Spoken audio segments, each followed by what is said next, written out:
Assalamualaikum warahmatullahi wabarakatuh. Pertama-tama, marilah kita panjatkan puji syukur kehadiran Allah Subhanahu wa Ta'ala, di mana pada hari ini saya diberikan kesehatan sehingga dapat menyelesaikan tugas dari dosen mata kuliah Bahasa Indonesia atau menyelesaikan UTS ujian tengah semester Bahasa Indonesia. Pertama-tama saya ucapkan terima kasih kepada Ibu Junaida Aida selaku dosen mata kuliah Bahasa Indonesia. Dan kali ini saya akan membahas tentang paragraf. Sini ada pengertian paragraf. Paragraf adalah suatu bentuk bahasa yang biasanya merupakan hasil penggabungan beberapa kalimat vinoza dalam hikmat.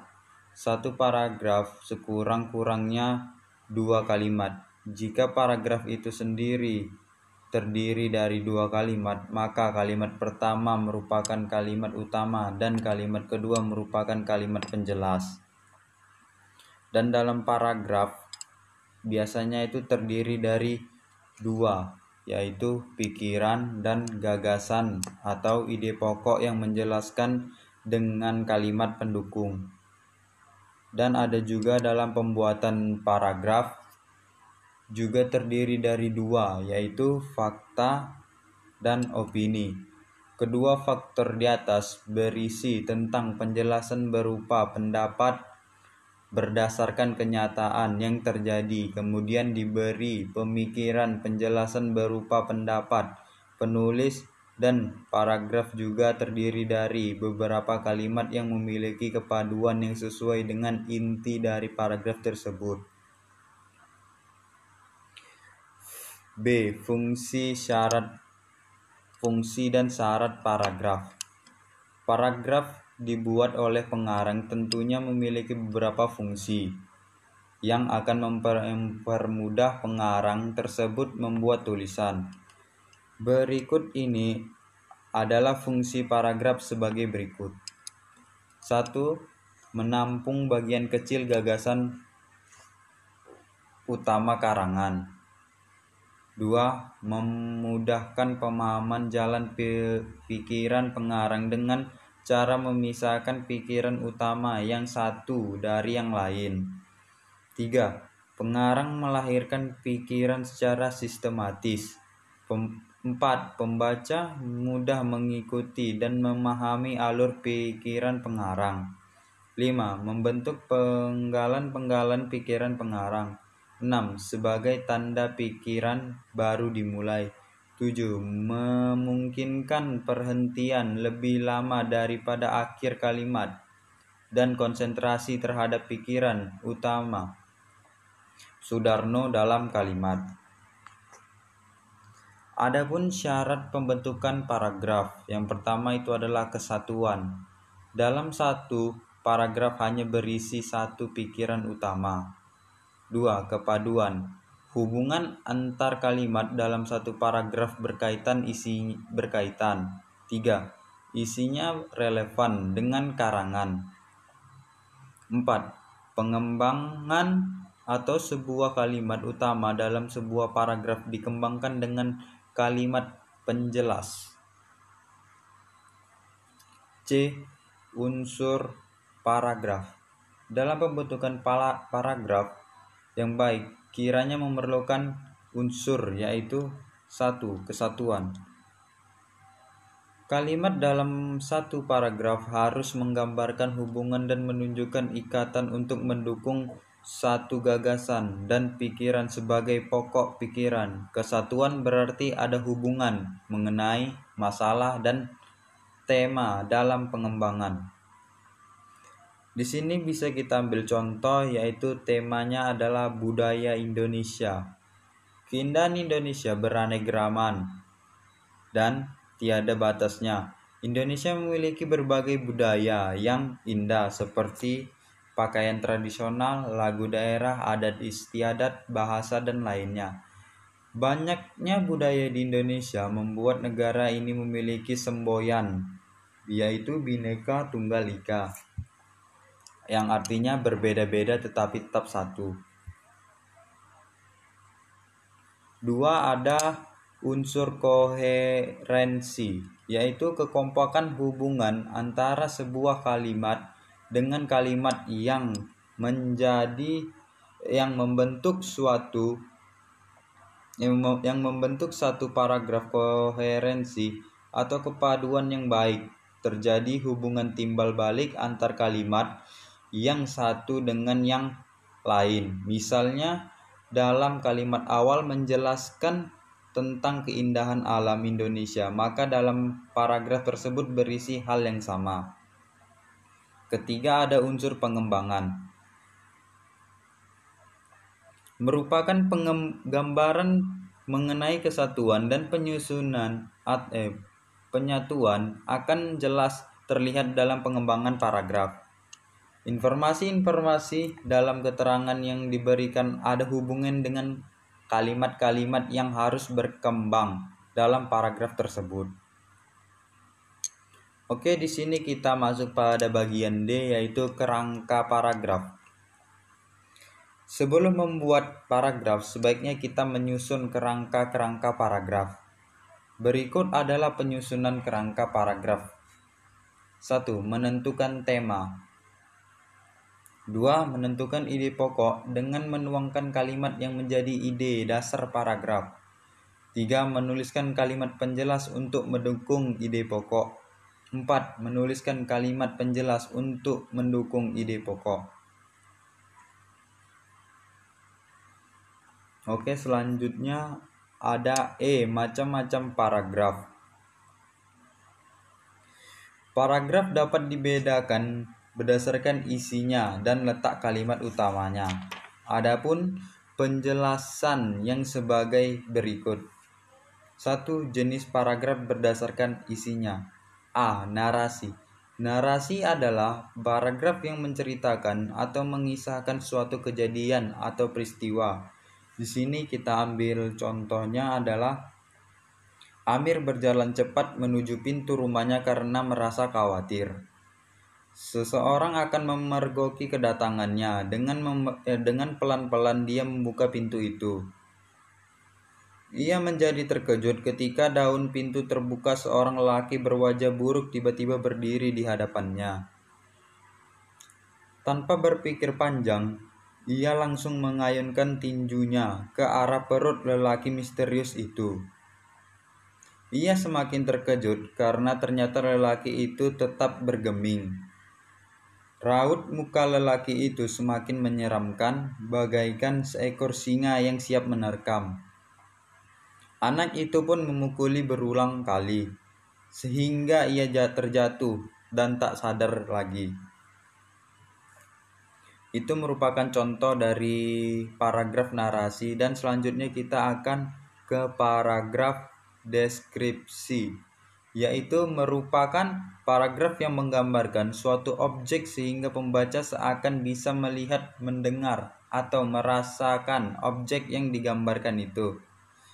Objek yang dideskripsikan itu dapat berupa orang, benda, dan tempat. Di sini kita ambil contoh, penataan kota yang rapi selalu terasa di sini. Setiap jalan selalu dihiasi tempat sampah yang bagus. Suara delman setiap hari berkeliling membawa penumpang untuk menikmati keindahan kota. Saat berada di pasar tradisional, Bringharjo tidak pernah ketinggalan untuk membeli oleh-oleh batik yang indah, karena keindahan dan harga yang terjangkau. Keramahan warga di kota ini pun tidak akan terlupakan, apalagi melihat kendaraan beroda 3 yang tinggi dan berbeda dengan daerah lainnya. Keindahan kota Yogyakarta selalu ingin dinikmati oleh wisatawan. Itu merupakan contoh dari paragraf deskripsi, dan selanjutnya kita akan ke paragraf eksposisi, yang merupakan paragraf yang menginformasikan suatu teori, teknik, atau petunjuk sehingga orang yang membacanya akan bertambah wawasannya. Ciri-cirinya adalah mempunyai informasi. Oke, dalam teks eksposisi mempunyai teknik-teknik pengembangan teks eksposisi. Teknik-teknik pengembangan itu adalah teknik identifikasi, yang merupakan sebuah teknik pengembangan eksposisi yang menyebutkan ciri-ciri atau unsur-unsur yang membentuk suatu hal atau objek sehingga pembaca dapat mengenal objek itu dengan tepat dan jelas. Di sini bisa kita ambil contohnya, bangunan bersejarah yang terdapat wilayah ibu kota Jakarta adalah tempat belajar yang sangat murah. Untuk mempelajari sejarah bangsa Indonesia, kita dapat berkunjung ke tempat tersebut.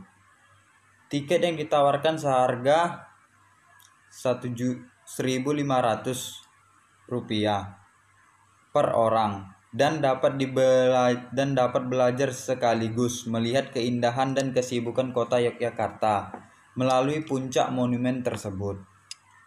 Pengunjung yang berdatangan sekitar 5.000 orang setiap bulannya. Namun, tidak semua pengunjung tersebut bermaksud untuk mempelajari sejarah di dalam bangunan tersebut. Itu merupakan contoh dari teknik identifikasi pada teknik pengembangan. Dan kita masuk pada bagian B, yaitu teknik perbandingan, yang merupakan teknik yang digunakan untuk mengungkapkan kesamaan-kesamaan atau perbedaan-perbedaan antara satu hal dengan hal yang lain. Dalam menyampaikan uraian dengan teknik pengembangan ini, yang harus kita perhatikan adalah tujuan penggunaannya. Adapun teknik yang digunakan untuk menyampaikan perbandingan adalah 1. Perbandingan langsung, 2.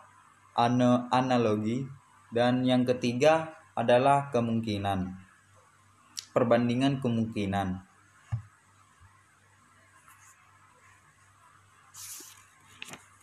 Dan di sini contohnya, contoh dari teknik perbandingan tadi adalah di lapangan saat ini para petembak justru tengah memberikan benih udang Van Neme.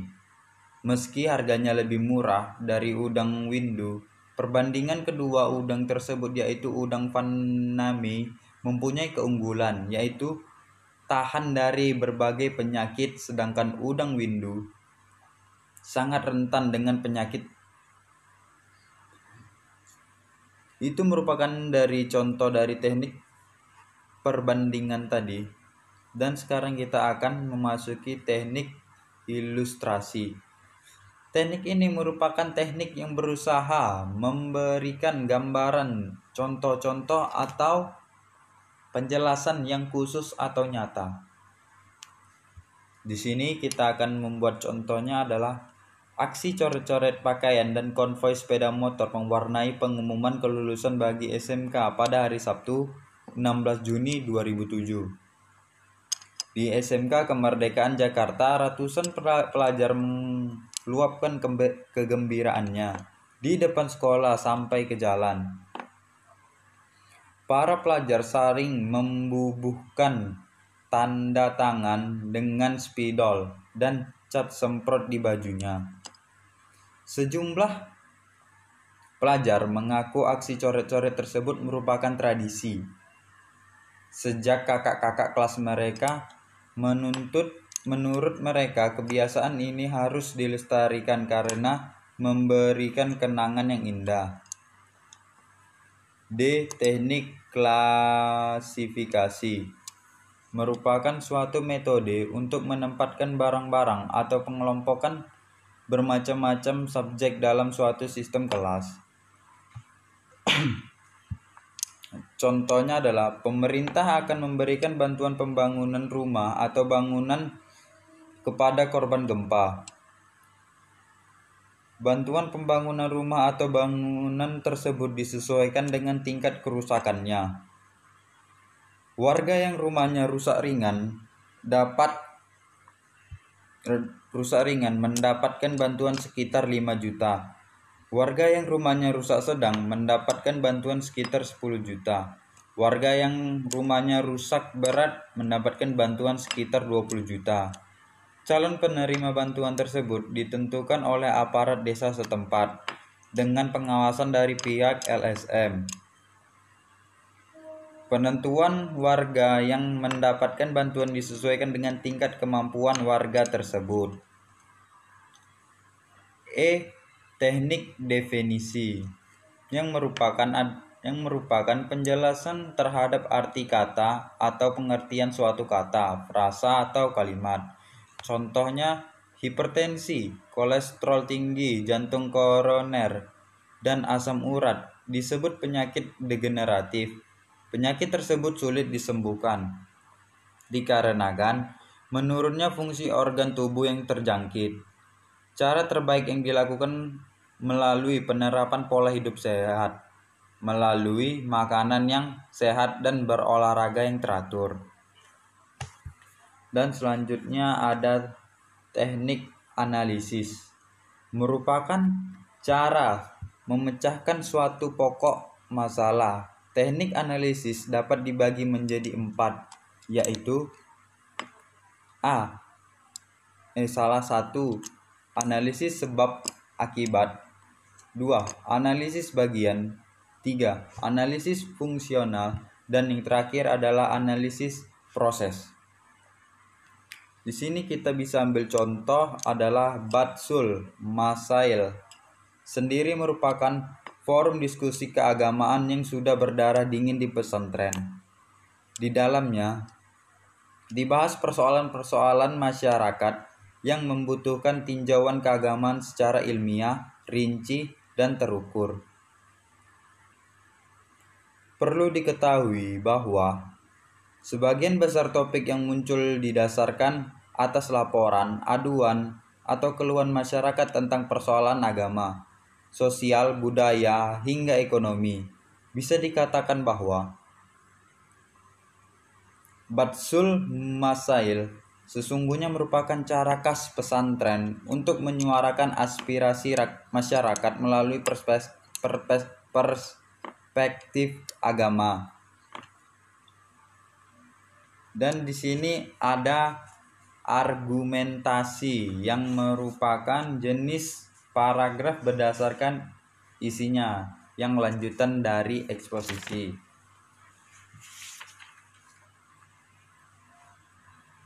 Argumentasi adalah paragraf yang mengemukakan suatu pendapat beserta alasan, ciri-cirinya, ada pendapat dan ada alasannya.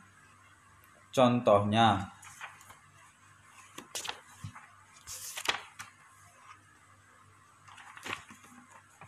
keberhasilan domain itu memang tidak mudah diukur, sebab domain tersebut menyangkut hal-hal yang sangat rumit, bahkan terkait dengan meta penampilan siswa yang terkadang-kadang tidak kelihatan. Membentuk karakter manusia memang membutuhkan pengorbanan, sebagaimana yang dilakukan negara-negara maju seperti Jepang, Singapura, dan Malaysia. Mereka bisa maju karena memiliki banyak orang pintar dan berkarakter. Masuk ke jenis paragraf yang ke adalah persuasi, yang merupakan paragraf yang mengajak, membujuk, atau mempengaruhi pembaca agar melakukan sesuatu.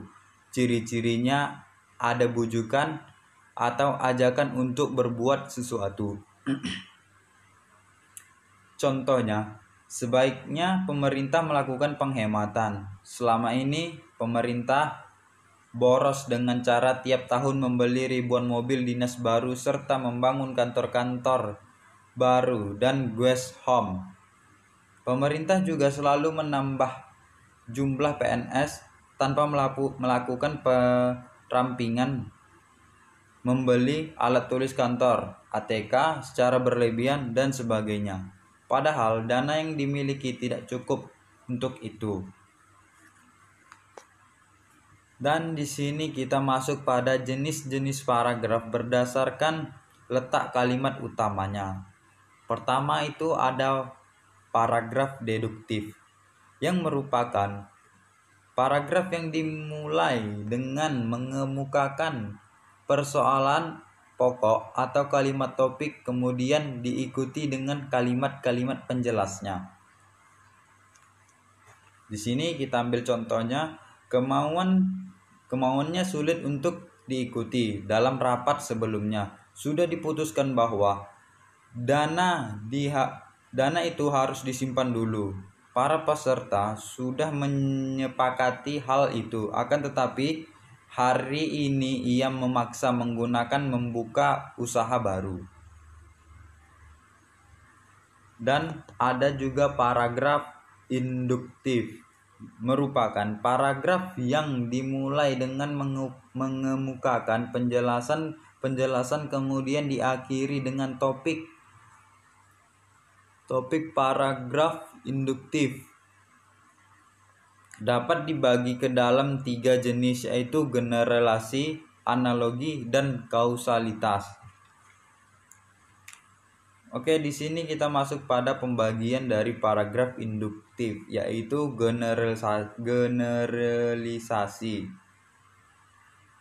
generalisasi adalah pola pengembangan paragraf yang mendukung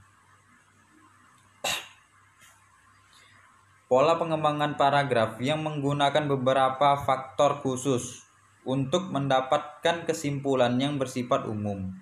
Contohnya, pada hari Sabtu, Susi, Amir, dan Ranti pergi mengunjungi korban bencana banjir di daerah Jakarta Timur. Mereka mengumpulkan beberapa pakaian, mie, dan makanan ringan untuk dibagikan kepada korban banjir. Ketiga anak tersebut merupakan siswa yang dermawan dan peduli pada orang lain.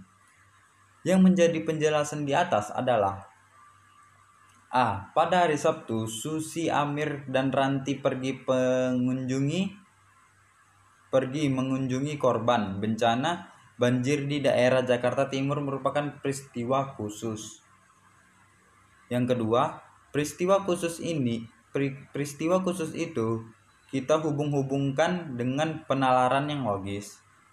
Yang ketiga, kesimpulan atau pendapat yang kita peroleh adalah bahwa ketiga anak tersebut dermawan dan peduli terhadap orang lain. Kesimpulannya, mereka mengumpulkan beberapa pakaian, mie, dan makanan ringan untuk dibagikan kepada korban banjir. Ketiga anak tersebut merupakan siswa yang dermawan dan peduli pada orang lain. Oke, masuk yang kedua, yaitu ada analogi, yang merupakan pola penyusunan paragraf yang berisi perbandingan dua hal yang memiliki sifat sama. Pola ini berdasarkan anggapan bahwa jika sudah ada persamaan dalam berbagai segi, maka akan ada persamaan pula dalam bidang yang lain. Contohnya, alam semesta berjalan dengan sangat teratur, seperti halnya mesin, matahari, bumi, bulan, dan bintang yang berjuta-juta jumlahnya beredar dengan teratur, seperti teraturnya roda mesin yang rumit berputar. Semua bergerak mengikuti irama tertentu. Mesin rumit itu ada penciptanya, yaitu manusia. Tidaklah alam yang maha besar dan beredar rapi sepanjang masa ini tidak ada penciptanya? Penciptanya adalah Zat yang Maha Esa. Manusia yang menciptakan mesin sangat sayang akan ciptaannya. Pasti demikian pula juga Tuhan yang pasti sangat sayang pada ciptaannya. Dalam paragraf di atas, penulis membandingkan mesin dengan alam semesta. Penulis berkesimpulan bahwa mesin saja ada penciptanya, yakni manusia, sehingga alam pun pasti ada pula penciptanya. Jika manusia sangat sayang pada ciptaannya, tentu juga Tuhan sebagai pencipta alam sangat sayang juga kepada ciptaannya. Dan masuk kepada hubungan kausal. Hubungan kausal merupakan pola penyusunan paragraf dengan menggunakan fakta-fakta yang memiliki pola hubungan, sebab, akibat, dan hubungan. Kayak mempunyai 3 pola, yaitu sebab, akibat, sebab. Yang pertama sebab akibat, yaitu penalaran ini berawal dari peristiwa yang merupakan sebab, kemudian sampai pada kesimpulan sebagai akibatnya. Yang kedua ada akibat yang merupakan kita mulai dengan peristiwa yang menjadi akibat. Peristiwa ini kemudian kita analis untuk mencari penyebabnya. Dan yang ketiga ada sebab akibat 1, akibat 2. Suatu penyebab dapat menimbulkan serangkaian akibat. Akibat pertama berubah menjadi sebab yang menimbulkan akibat kedua. Demikian seharusnya hingga timbul rangkaian beberapa akibat. Dan kita lanjuti, yaitu masuk paragraf campuran, yang merupakan paragraf yang dimulai dengan mengemukakan persoalan pokok atau kalimat topik, kemudian diikuti oleh kalimat-kalimat penjelas dan diakhiri dengan topik. Sini kita masuk ke 3, paragraf berdasarkan fungsinya. Paragraf berdasarkan fungsinya itu terbagi menjadi 3, yaitu paragraf pembuka,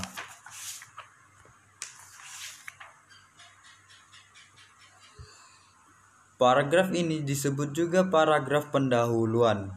Paragraf ini berisi